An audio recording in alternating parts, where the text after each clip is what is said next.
2021년 9월 2일 논리적 사고와 합리적 비판 첫 번째 주에 강의를 시작하도록 하겠습니다. 먼저 만나서 반갑습니다. 2021년 2학기 논리적 사고와 합리적 비판 과목을 맡은 김정욱 교수입니다. 어제인 9월 1일 KBS 뉴스에 따르면 논란 속 17개월 만에 대면 수업 재개라는 제목으로 멕시코의 교육 상황을 보도하였습니다. 멕시코는 지난해인 2020년 3월 20일을 마지막으로 대면 수업이 중단되었었습니다. 그런데 17개월 만인 8월 30일부터 멕시코는 다시 대면 수업을 시작하기로 하였습니다. 문제는 현재 멕시코가 매일 평균 2만 명 안팎의 코로나19 확진자가 계속 발생하고 있는 상황이라는 것입니다. 그래서 뉴스의 제목이 논란 속 17개월 만에 대면 수업 재개라는 제목이 생긴 것입니다. 이러한 대면 수업의 요구는 외국뿐만 아니라 우리나라도 2021년 2학기에는 거리두기 4단계에서도 유치원과 초등학교 1, 2학년, 고등학교 3학년은 매일 등교하도록 하고 있습니다. 유은혜 사회부총리 겸 교육부 장관은 지난 8월 9일 서울 정부청사에서 브리핑하기를 학습 결손과 사회성 저하 등 부작용으로부터 회복하기 위해서는 등교 수업의 확대가 필요하다고 설명하였습니다.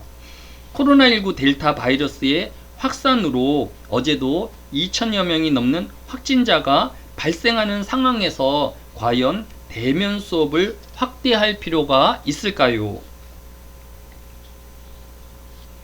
미국의 사회심리학자인 알버트 메라비언은 사람과 사람 사이의 의사소통이 단 7%만 대화의 내용을 통하여 이루어지고 38%는 음조나 말투를 통해, 그리고 나머지 55%는 표정, 몸짓, 자세 등으로 전달된다고 하였습니다. 이것은 사람과 사람 사이의 소통의 요소의 93%는 말의 내용이 아니라 비언어적 형태를 통해 전달되고 있다는 것을 의미합니다.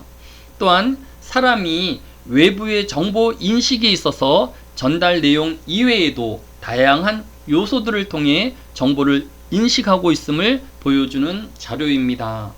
즉, 교수자와 학습자가 컴퓨터 모니터나 스마트폰의 화면을 통한 음성과 화면만으로는 감정 전달이나 거리, 공간 조절, 또 얼굴, 제스처, 움직임 등의 비언어적 요소의 전달에 한계가 있음을 보여주는 것입니다. 또한 교실 안에서의 수업은 교수자와 학습자만의 상호작용이 아니라 학습자와 학습자 간의 토론, 협력, 경쟁, 반면 교사 등을 통해서도 이루어지기 때문입니다. 학습자의 소통이 부족한 비대면 원격 강의에서는 수업이 기계적이고 일방적인 수업으로 진행될 가능성이 큰 것이 사실입니다. 그럼에도 불구하고 우리나라의 대부분의 대학은 비대면 수업으로 2학기를 시작하고 있습니다. 백석대학교는 학생들의 수요에 따라 비대면 수업과 대면 수업을 동시에 진행하도록 하고 있습니다. 저는 2021년 1학기 수업을 기숙사에 있는 학생들의 요청으로 2명 또는 4명 안팎의 대면 수업과 그 외 대다수의 학생들이 참여하는 비대면 수업을 동시에 진행했었습니다. 그러나 한두 명의 수업 참여로는 평가 지표에 따라 준비된 워크숍이나 또 수업 진도를 마치기가 매우 어려웠습니다. 더욱이 학점을 공평하게 처리해야 하기에 매주 얼굴을 보고 수업에 참여한 학생과 한 번도 얼굴을 보지 못한 학생과의 성적 처리의 균형을 갖기에 매우 힘든 것이 사실이었습니다. 또 최근의 코로나19 확진자 추이를 보면 2020년 1월 20일 우리나라에서 첫 번째 코로나19 확진자가 발생한 이래 이번 주도 우리나라에서의 확진자 수가 2,000명을 넘나드는 폭발적인 확산기에 있기에 무엇보다 안전을 먼저 생각할 수밖에 없는 것입니다. 더욱이 2021년 2학기는 개학 후 얼마 지나지 않아서 추석이 9월 20일부터 시작되어 더욱 많은 혼란과 전염의 우려가 큰 것이 사실이기 때문입니다. 따라서 모든 상황을 종합하여 개강을 비대면으로 시작하지만 빠른 시일 내에 강의실에서 여러분의 얼굴을 대하여 본 과목을 다루기를 소망합니다.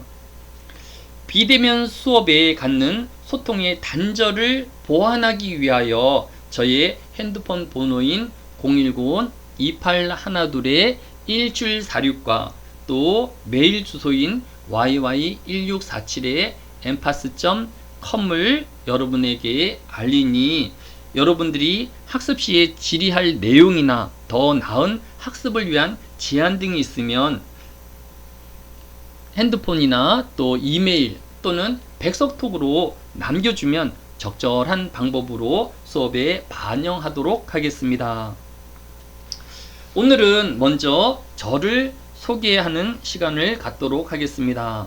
저는 백석대학교에서 크게 두 가지 일을 하고 있습니다. 하나는 지금 여러분과 함께 교과 과목을 강의하는 일입니다. 그리고 나머지 하나는 백석대학교의 동료 교수 4분과 함께 천안 지역의 소외된 계층을 위한 인문학 연구를 공동으로 진행하고 있습니다.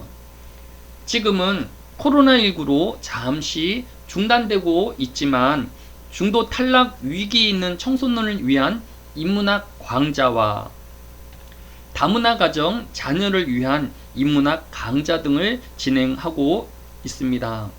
이러한 사업에는 저희 교수 4명의 힘으로는 불가능하고 여러분의 선배들이 자원봉사로 많이 수고하고 함께 하였었습니다. 지금 화면에 보이는 학생은 탄자니아에서 온 데버라 학생인데 부침성과 성실함으로 저희와 함께 천안 지역의 중도 탈락 위기에 있는 학생들의 멘토로 함께 봉사하였었습니다.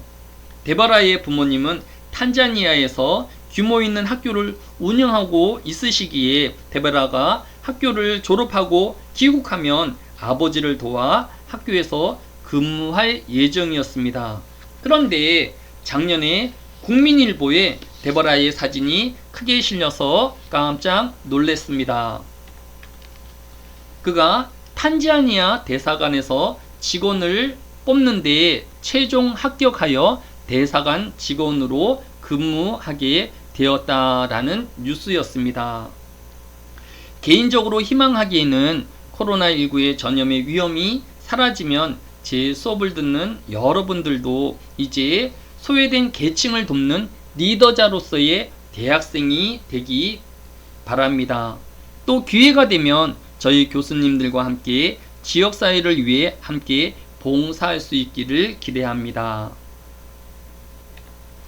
오늘 강의 말미에는 천안 지역의 다문화 가정을 위한 인문학 강좌에서 참여한 부부가 1년 동안 저희와 함께 교육을 받고 자신의 일상을 스스로 기획하고 만든 단편 영화를 첨부합니다. 여러분의 소외된 계층을 위한 작은 노력이 다른 사람의 삶과 미래에 어떤 영향을 끼치는지를 알 수 있는 기회가 되기 바랍니다. 오늘은 첫날 수업이기에 사이버 캠퍼스에 올려져 있는 수업 계획서를 안내하고 한 학기 동안 제 수업에 대한 이해를 돕는 시간으로 삼고자 합니다. 논리적 사고와 합리적 비판 과목은 교양 과목으로 수업 목표로 형식 논리학의 기초를 이해하고 정보 문해력을 높이며 대화와 토론 능력을 기르는 것을 목적으로 하고 있습니다. 이에 따른 교과목 개요를 살펴보면 첫째, 논리적 의사소통 능력을 키워 논리학의 기초적 내용을 학습하고 전문 분야 학습과 일상적 의사소통에서 문해력을 증대할 것입니다. 둘째로, 정보나 주장에 담긴 함축을 적극적으로 읽어내고 명확히 드러나지 않은 문제점을 발견하여 학습자 스스로가 자신의 생각을 대안으로 제시할 수 있도록 하는 것입니다.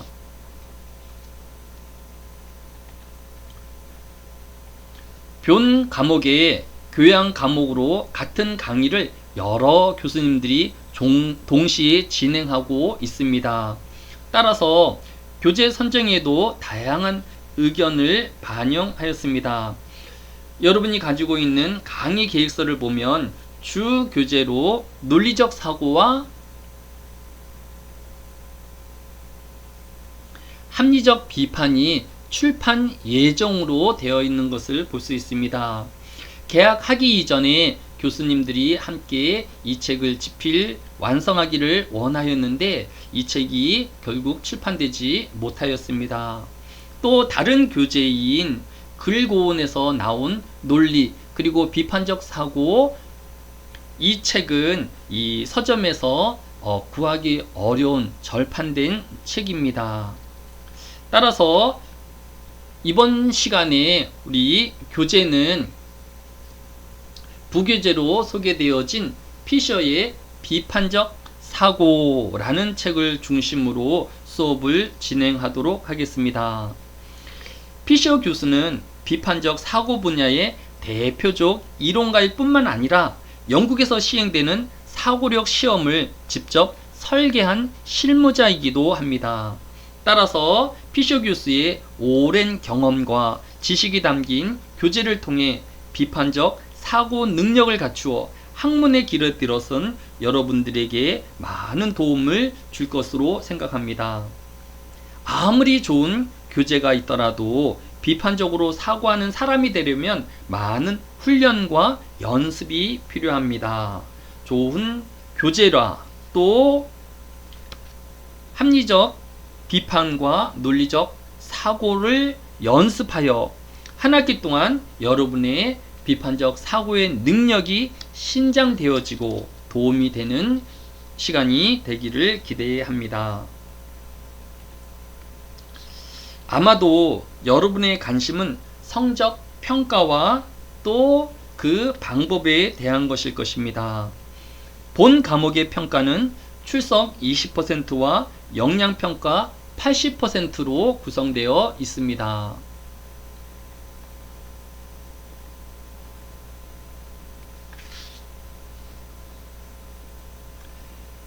다른 과목에서도 안내되었겠지만 2학기 과목으로 출석 점수가 20%이기에 화면에서 맨 오른쪽 표와 같이 출석 점수가 산출됩니다.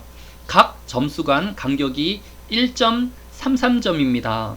이것은 1시간 결석할 때에 1.33점이 차감되는 것을 의미합니다. 2학점 과목이기에 하루를 결석하면 2시간 결석으로 총 2.66점이 감점되게 됩니다. 또한 총 8시간 즉 4일을 결석하면 다른 성적에 관계없이 출석 미달로 전산으로 F 처리되게 됩니다. 특히 교양 과목은 전문적인 지식이나 많은 노력을 필요로 하는 과목이 아니기에 출석 점수를 차감당하면 좋은 성적을 얻기가 매우 힘듭니다. 여러분들이 성실하고 결석 없는 수업을 함께 참여해 주기를 부탁을 드립니다.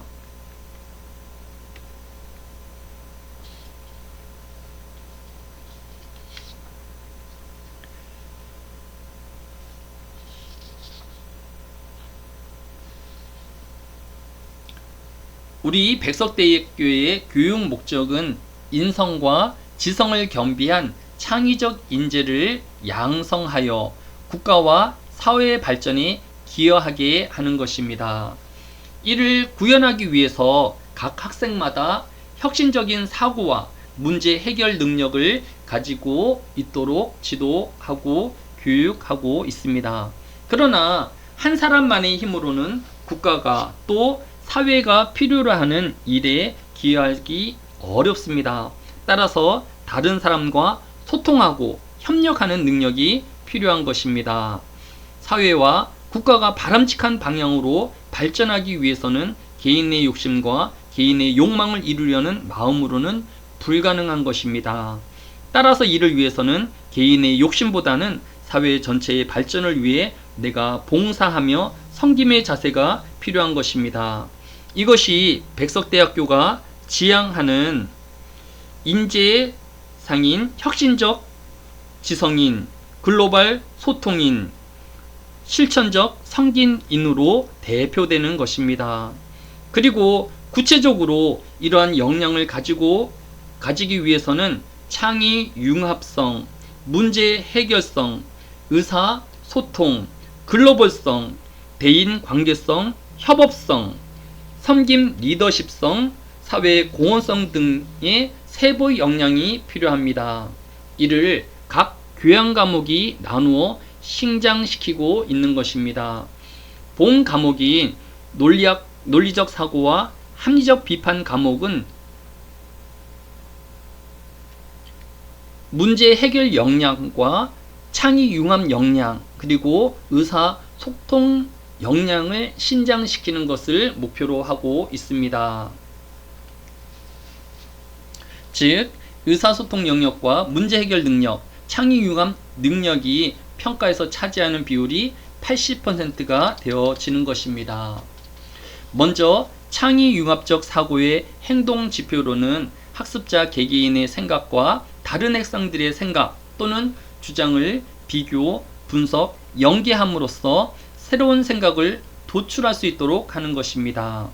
이를 위해 팀 과제와 워크숍 활동을 통해 팀 내 구성원들의 다양한 지식과 경험을 융합하여 새로운 아이디어를 개발하거나 의미 있는 둘 이상의 서로 다른 아이디어를 연결 또는 조합함으로써 새로운 창작물을 제시할 수 있게 할 것입니다. 이러한 과정을 통해 남들이 생각하지 못한 참신하고 다양한 아이디어와 방법을 제안하는 역량을 측정하게 될 것입니다. 창의 융합적 사고 영역은 매주 진행하는 워크숍을 여러분이 인식하면 되겠습니다. 두 번째로 문제의식의 행동지표로는 문제를 발견하여 인식하고 범주를 정의할 수 있는지를 살펴볼 것입니다. 문제의 원인과 관점, 맥락을 다각적으로 또 심층적으로 이해하여 명료하게 표현하는 능력과 문제에 대한 자료를 수집하고 수집된 자료를 분석하여 이해함으로써 문제의 핵심을 설명할 수 있는지를 측량할 것입니다. 끝으로 의사소통 역량은 두 가지로 나누어 볼 수 있습니다. 말로 전하는 의사소통과 글을 통하여 이루어지는 의사소통입니다. 말이나 글의 의사소통 전에 반드시 먼저 해야 할 일이 있는데 그것은 상대방이 어떤 의도를 표현하고 있는지를 파악하는 것입니다. 그러하기 위해서는 듣는 것이 중요합니다. 즉 의사소통에서 가장 중요한 일이 바로 경청이라고 할 수 있습니다. 집단 토론을 할 때에 말을 많이 해야 좋은 점수를 얻는다고 생각하는 지원자들이 많이 있는 것을 볼 수 있습니다. 상대방이 무슨 말을 하는지와 상관없이 자기의 말만을 내뱉는 경우를 보게 되어집니다. 이들은 토론의 맥락이나 흐름을 타지 못하고 오히려 흐름을 방해하는 발언을 하기도 합니다. 당연히 좋은 점수를 맞을 수 없을 것입니다. 다른 경우는 여러 사람이 대화와 토론하고 있을 때에 시간이 지나감에 따라 주제가 자연스럽게 옮겨져 가는 경우가 있습니다. 이러한 주제의 바뀌어지는 시점에서 누군가 다음 주제로 넘어가고자 하면 자연스럽게 이 주제에 호응해 주어야 합니다. 그러네 한참 대화하는 도중에 대화를 끊고 대화를 무리하게 끌고 나아가거나 또 일방적으로 대화를 중단하거나 상대방의 의견을 듣지 않는 경우가 있을 수 있습니다. 최고의 의사소통은 상대편의 말을 경청하고 그의 의도를 파악하는 것이 중요합니다. 이제 여러분들이 이러한 역량을 평가하는 과정으로 추석 점수, 과제물, 기말고사와 워크샵으로 구성되고 있다라고 생각하면 됩니다. 하나하나 차분히 여러분에게 설명드리도록 하겠습니다. 끝으로 수업의 진행은 사이버 캠퍼스에 게시된 수업 계획서에 의해 진행할 것입니다. 25분 강의 콘텐츠 2개와 사이버 캠퍼스 토론실에서 진행되어지는 워크샵으로 이루어질 것입니다. 이 두 과정을 모두 참여하여야 출석으로 인정되는 점을 유의해 주기 바랍니다. 마지막으로 여러분들에게 주의점을 권고하면 저작권에 대한 내용입니다. 서울고등법원에서는 저작권 제28조 공표된 저작물은 보도, 비평, 연구 등에 의해서는 정당한 범위 안에서 공정한 관행에 합치되게 인용할 수 있다라고 하였습니다. 즉 교육의 목적이라고 하면 신문이나 방송 등을 공정한 범위 안에서 사용할 수 있다라는 것입니다. 하지만 이러한 인용과 또 이러한 저작권을 사용하는 것에 있어서는 이 자료를 제공한 사람의 감정과 판단을 존중해야 한다라는 것입니다. 아마도 여러분이 보고서를 쓰거나 또 여러분이 워크샵을 통하여서 다른 사람의 창작물과 저작권을 사용하게 되어질 터인데 이러한 관점에 유의하여서 여러분이 저작권을 잘 사용할 수 있기를 바랍니다. 이제 끝으로 여러분들이 중간고사와 기말고사 또 과제물에 좋은 평가를 받을 수 있는 몇 가지 관점을 제시하려고 합니다. 첫 번째로 논리적 사고는 학습하는 동안에 여러분의 과학적 증거와 이론을 합리적으로 또 논리적으로 추론할 수 있는 능력과 또 그 결과를 논증함에 있어서 비판적으로 고찰하는 과학적 사고력을 신장시킬 수 있도록 도울 것입니다. 두 번째로 논리적 사고는 학습자로 하여금 논리적이고 과학적 탐구 능력을 이끌어 내므로써 다양한 증거를 수집해서 평가하는 탐구 능력을 신장시켜 줄 것입니다. 세 번째로 논리적 사고는 객관적 지식과 사고를 이용하여 개인적 혹은 공적 문제를 해결하는 과정에서 합리적인 의사결정을 내릴 수 있도록 여러분을 도울 것입니다. 끝으로 논리적 사고는 문제 해결 과정과 문제 해결 결과를 공동체 안에 공유하고 발전시키는 의사소통의 핵심 역량을 키울 수 있게 되어질 것입니다. 이를 통해 논리적 사고의 과정 안에서 개인이 속한 공동체와의 협업을 요구하는 사회적 역량도 자연스럽게 키워져 갈 것입니다. 마지막으로 이 논리적 사고의 한계점 또한 존재합니다. 첫 번째로 인간은 사고 능력만으로 구성되어지는 것이 아니라 내재적인 감정과 다양한 요소들로 구성되어 있는 것입니다. 많은 사람들이 이성적인 사람들을 차다거나 또 삭막하다라고 느껴지는 것은 사람이 이런 다양성을 함유하고 있기 때문입니다. 따라서 여러분들이 이런 논리적 또 이성적인 요소만을 신장시키는 것이 아니라 인간의 다양한 요소들을 함께 신장시켜야 한다라는 것을 여러분들이 기억하기 바랍니다. 두 번째로, 논리적 사고만으로는 근본적인 인간의 문제를 모두 대답할 수 없습니다. 나는 누구인지, 어디로 왔는지, 어디로 가야 하는지에 대한 질문은 논리적 사고나 이성의 영역보다는 철학과 종교적인 영역에서 더 좋은 답을 얻을 수도 있는 것입니다. 논리적 사고가 모든 인간의 삶을 다 해결해 주지는 못한다는 것을 알아야 할 것입니다. 끝으로, 인간은 다양한 성을 가지고 있다라는 것을 알아야 할 것입니다. 우리는 똑같은 사물을 바라보는데, 예를 들어서 저녁에 물드는 석영을 바라보면서 한 사람은 이것을 빛의 산란 현상이라는 과학적, 이성적 사고로 바라보는 사람도 있을 것이고, 또 서양에 물드는 고운 빛깔을 감정적으로 바라보며 글과 또 그림으로 표현하기도 한다라는 것입니다. 여러분들이 이 수업을 통하여서 논리적 사고의 영역도 넓어져 가지만 다른 영역에서의 신장과 또 발전도 아울러 이루어가는 여러분이 되어지기를 기대합니다. 다음 수업 시간에 뵙도록 하겠습니다.